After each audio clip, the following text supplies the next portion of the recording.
roll call. Eva Pawak, Nak Malik, Chris Alasco, Kelly Bernardino, Karen Binaday, si Ronnie Cabrera, nandito siya kanina, but he's coming back, I think. Jess Cabrias, May Cabrias, Ricardo J.S. Caluben, Jonathan Cancela, present. Jess Carlos, Wesley Chua, Chico, Doc Chico, Collantes, present. Ruben Tusipag, present. Tess Tusipag, Joe Damasco, Paul de la Cruz, Bert Hilara, Eugene Teresa, present. Joel Divino, Nasa Philippines. Pilipinas, Aida Oranto, Paul Espera, Janet Evangelista, Nelson Galvez, Hermie Garcia, Nila Astorga Garcia, Sherwin Garcia, Eugene Gokon, Arsen, Kimberly Ibarrientos, Cotillion, Ibayan, Risa Kamal, nasa London, Mercy Maliglig, Honorio Melgarino, Edwin Mercurio, Mogi Mugado, Bernardo Orbito, Norma Armas Nivis, andyan present. Rose Pantuan, nasa Philippines. Pilipinas. Manny Papa, Noel Tirada, present. Alien Ramos, Present. Rodel Ramos, Angelica Huerta, Dayan Ruiz, Melinda Ruscia, Joy Sarmiento, Clementa Suzara, Joaquin Jojo Taduran, Rudy Talavera,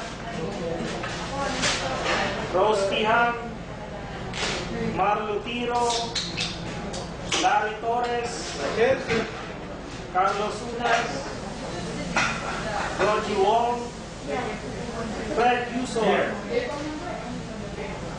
Romeo Zeta Zare. That's it. Okay, so ordinarily I think we have how many listed members? We have 55, and as our membership committee starts to do its job, either we will see an increase in the figure or a decrease in the figure. So just for you to know.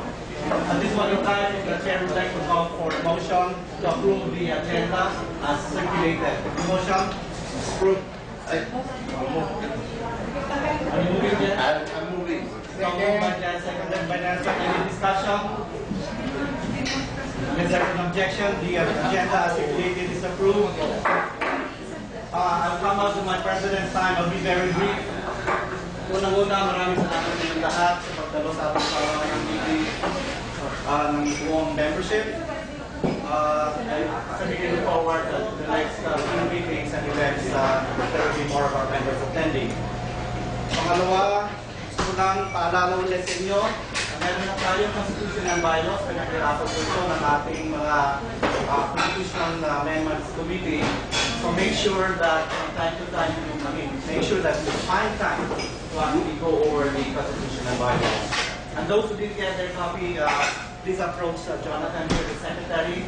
Meron siyang extra copies. Pero kung meron na kayo, nabigyan na kayo last time, papiyan na lang kung freight from us for a second copy over sa tayo, there might be new members coming, okay? you will also notice dito sa ating constitution and bylaws that we now have what we call working committees.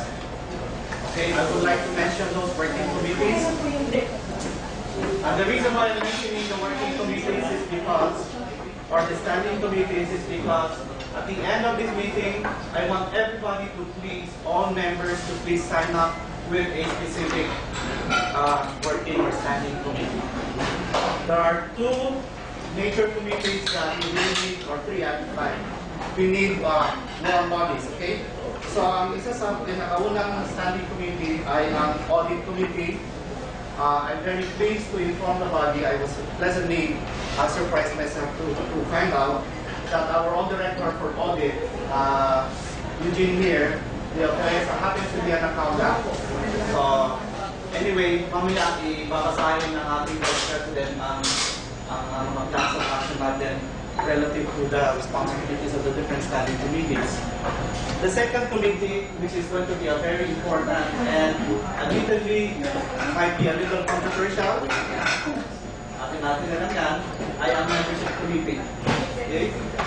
Incidentally, this standing committee is going to be headed by one director, but the membership is composed of at least, nakasulat po, at least 2 regular members.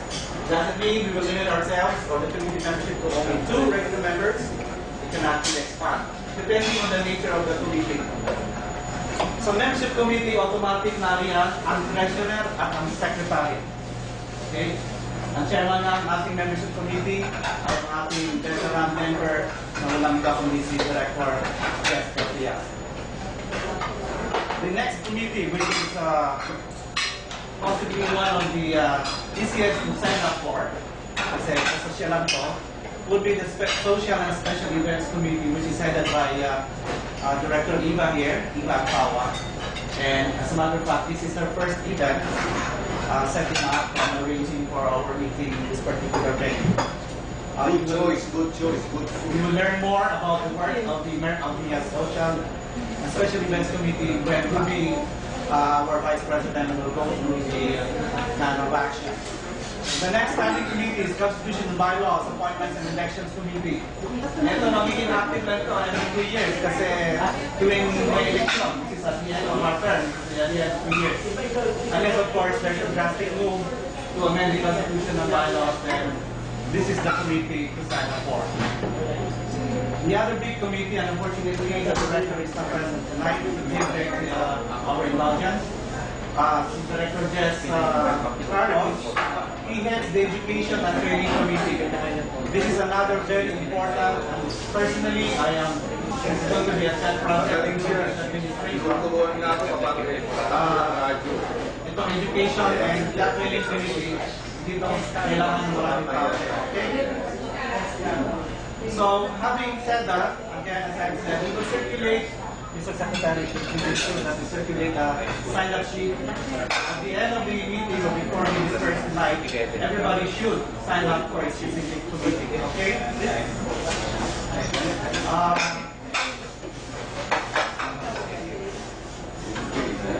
Incidentally, if you have any suggestions as to a project that you would like the board to discuss, please forward your suggestions through the respective committees and through the respective directors. Okay, so kunyari, meron kayong suggestion tungkol sa social event, si Eva ang lalapitan.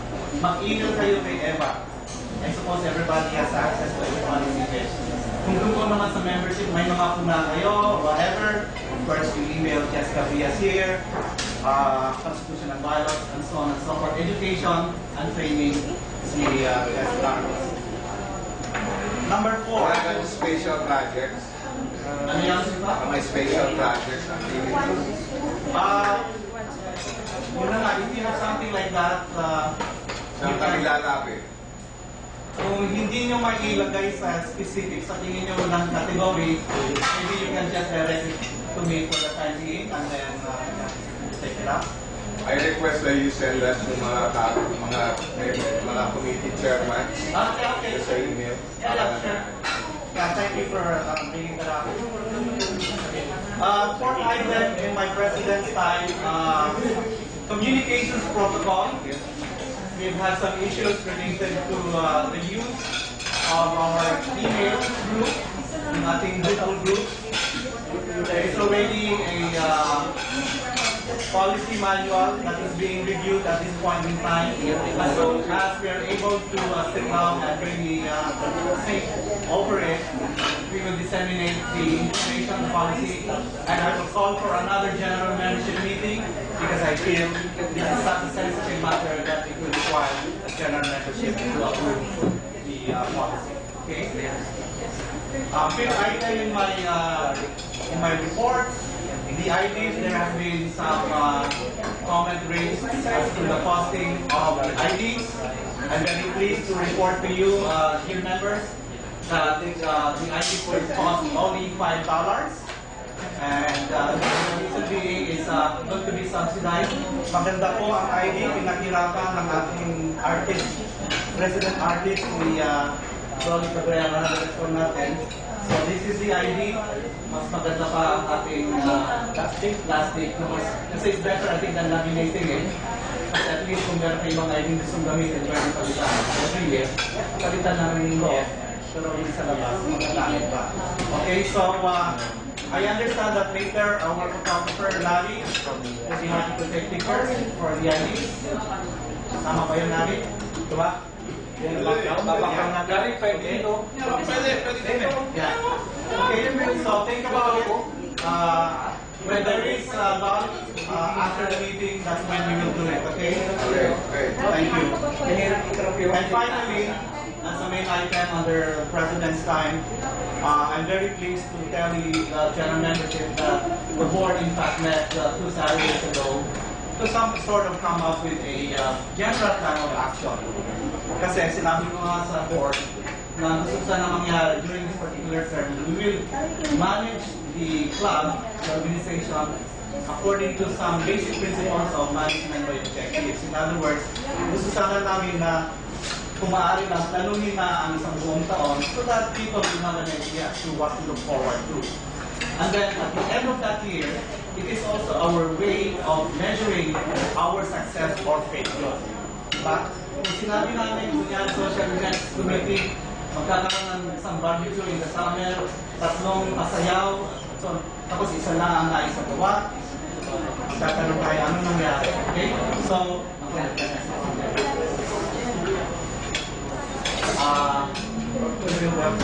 upuin muna natin si Conchen dito. Para maging processing natin pag bibito tayo.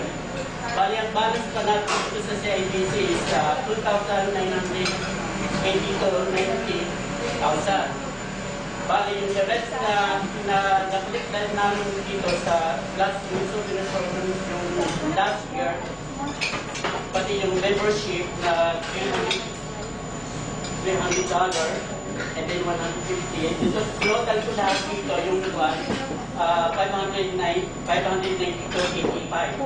Total, the whole total lahat is 3,575.75. All total is 303,575. Yun ang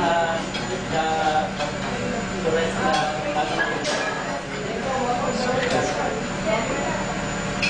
Mr. Treasurer, will you please move for the acceptance of your report?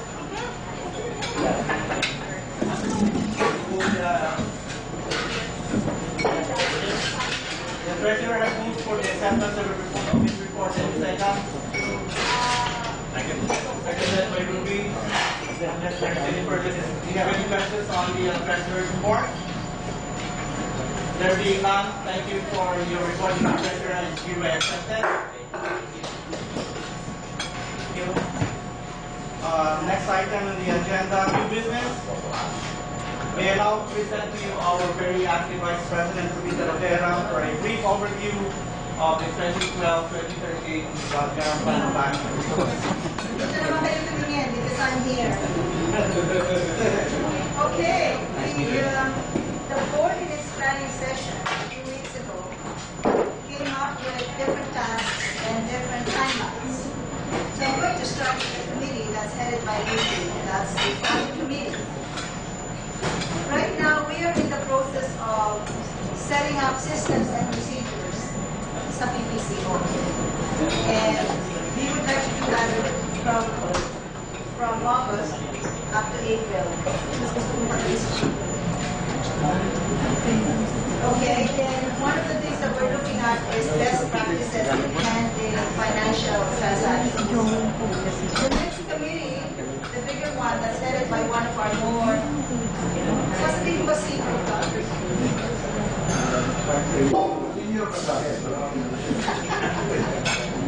Pwede na. The membership committee headed by Jessica Rias is the membership committee. And the very first project is in August, which is the issuance of IDs. Right? So we've done that. And it's going to have events to recruit new members, campaign to recruit new members, beginning in August until April. The next one is the social and special events committee headed by the gorgeous Eva Bawa. She's recommending that we host two major events, Christmas and a summer event. So gagawin namin yan sometime in December and summer of next year. One of our projects is to invite speakers from the community. At each social event, she would like to invite a speaker within or outside. That is going to be a bi-monthly event. And then, ang suggestion niya, every quarter, let's invite the people that we write about. So is that a good idea? Sa mga nagbabasa, mga leaders natin, mga fans, our fans, they will be invited to our events. The next one is the CBL Appointment and Elections Committee, which is headed by Lori. That is kind of a de facto committee because they only have to carry an event, a question, or a happening that needs to be addressed, an issue. The next is the Education and Training Committee headed by Jess Carlos. Again, we're going to hold skills and development seminars, workshops. We're going to launch some presentations on photography, parliamentary procedures, how to be more effective in conducting meetings. Again, this is a quarterly program. And last but not the least, from the Office of the Secretary, he proposes that on May 3rd, that we celebrate World Press Freedom Day. And every November 23rd, we celebrate the commemoration of International Day to End Impunity and the anniversary of the Akatuan massacre. So if you have any questions, comments regarding the plan of action, as you can see from this blurb that I have just presented to you, there's a lot of activities that the President and the Executive Board have planned. So we would like to invite you to participate in the various committees. Please email our President to take a look. That, Mr. Chair, is the end of my report. Thank you, please, can you have some time? Radyo po, Tagalog. Ako hindi mo kasita ng English. Ang ating pong tatawagin ng ating confirmation of TPC of policies will commence on September the 8th, 2012. Ito po ay gagawin sa Toronto, Don Valley Hotel, Convention Center. We had our second deduction of officers of 204. At dito po ang mga taong makakatulong po sa paggagawa ng ating programa. Ang opener program po ay ang tawa, designed layout and chair by Silvio Bretta, tickets and design Veronica Brella, decoration by Larry Torres, and reception line coordinated with Eva Awa, redistributing Asaret, San, and Lumen Pelada. Ang program po ay akin, photographers coordinated with Ariel Santos, MC po natin ay Jess Carlos Ortega. Perpinin po natin ay si Lian Bovila at si Ben Matlia. Ang DJ po natin, hindi ko alam kung Firmano Suarez. Ngayon po, ang ating content ng ating program would be an inspirational remark of Benny Antipola, keynote and inducting officer ng Congen West. Yan lang po ang akin. Ngayon, pero may pakipot kasi si Chairman kung bakit po 6.20 po ang nagsabi namin for the day. Simple. Pag mababa sa 50, mababa rin ang pagkakapagka. Eh ngayon, mahal wala ko muna ngayon eh. We try to go to the $50. That is, particularly na ating pagkain. Hindi naman tayo nakakaya ng content kung kumakain din ang nila ng pagkain. Diba? Huwag niyo akong salad na. So, yun po ang aking mga pagkalastas. Kung meron mo po kayong problema, ang problema po sa akin is pagkatutuloy lang po ang membership. Kasi pag membership po hindi po ay maandar na marami po pagkakatuloy. Kaya yun po, may mga bigay po. Thank you. Okay, thank you, Director. To formally introduce our very first guest speaker in our Meet the Press, PPCO, I'd like to call on our parliamentarian, Luisa Loguera, please. Thank you very much, Mr. Chair.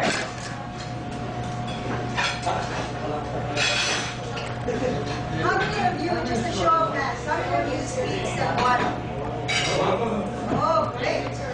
How many of you speak Waray? Excellent.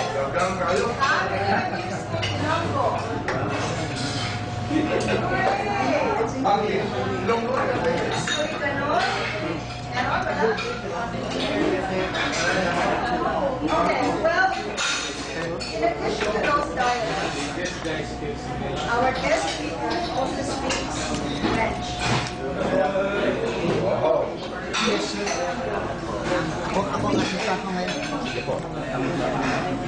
Our Consul General of the Philippines, Juniper Mahilum West, holds a degree of Bachelor of Science in Foreign Service from my alma mater, of course, University of the Philippines.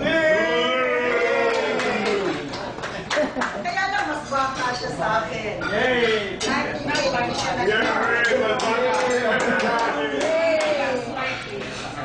right? Then,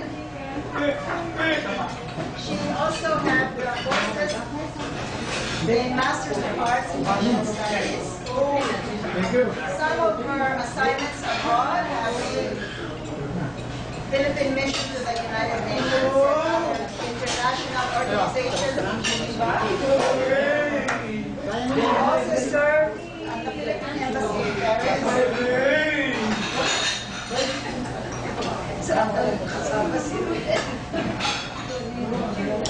And she held previous positions in Manila, such as Special Assistant to the Office of the Undersecretary for Policy, Bids and Awards Committee in the Department of Foreign Affairs, and a lot of other positions. One of them was Special Assistant to Secretary Roberto Romulo. Pero pala. Okay, let me, ladies and gentlemen, introduce our Consul General of the Philippines by ending this introduction. She is into golf. She's into bowling, diving, photography, painting, classical guitar, collecting antique maps, and prints of the Philippines. Tapos, they gave me, I don't know, 10, 20 more pages, but we don't have time. So let me please ask you to join me in welcoming our beloved Consul General Mahilum West.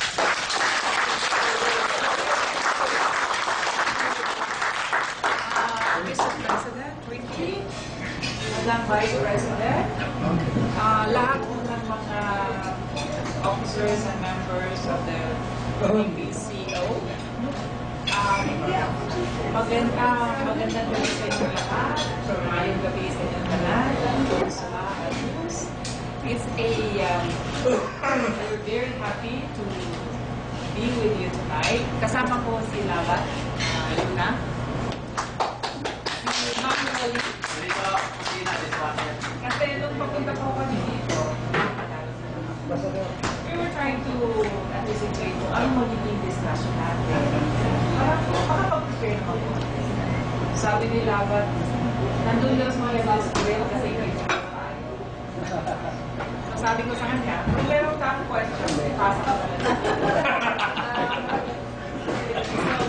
This is our first meeting with a media association. And the first time I arrived in Toronto, I noticed all the community papers and was very much impressed by the quality of them.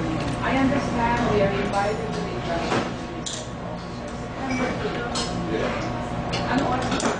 7:30. So before we issue the oath of office, we will make sure it's a proofread. You're gonna do it, right? Yes. Good. Kasi nakakahiya mo sa inyo pag merong mga grammatical errors. Para correct na correct yung ating words. So, nandito kami to introduce myself. You know, all of you know Luna. Pag meron po yung mga tanong, personal, racial, economic, political, whatever, just ask us. Pag medyo mahirap mo sagutin, ipasa ko better. So yun lang po. I'm very happy to meet you. And salamat sa pagkakataong ito. We're sharing a meal and hopefully we'll have a very active discussion later. Salamat po.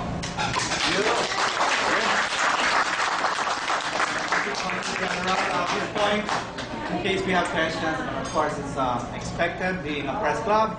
I'd like to call on our Public Affairs Director, Imelda Cesara, to moderate the question and answer portion. If you have questions, please direct your question to Imelda here, and I think she will just pass it on either to the Congen or to Attorney Frank Luna here. Imelda?